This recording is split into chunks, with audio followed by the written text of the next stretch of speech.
C'est un quartier envahi par des centaines de personnes en colère, tenues en respect par les forces de maintien de l'ordre qui accueillent Christelle Bella-Bikoué et Joseph Nlogaboum.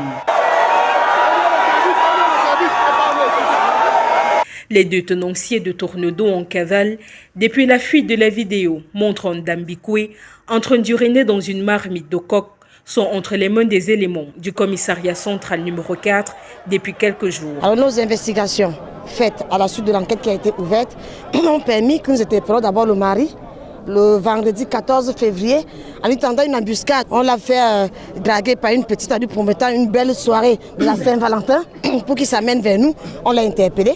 Joseph Nlogaboum, interpellé, refuse toutefois de collaborer avec la police. Et l'exploitant n'a pas voulu collaborer pour qu'on puisse interpeller son épouse, mais nous avons pu trouver, nous avons des frères limiers chez nous, trouver là où elle se cachait, dans un village dans l'arrondissement de Mvengue, au sud.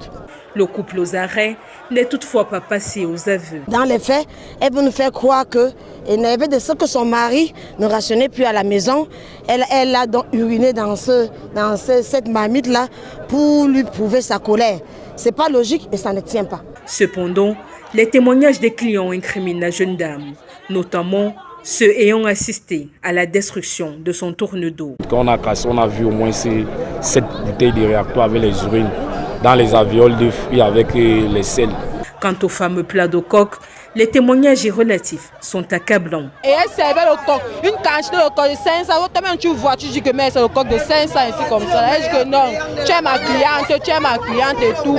Il y avait même les jours je mange le coq, je fais la diarrhée toute la journée là, je ne comprenais pas. Je disais peut-être c'est mon ventre qui dérange. Le couple de tenanciers de Tournedo, désormais en détention, est accusé de tentative d'assassinat et de pratique de sorcellerie.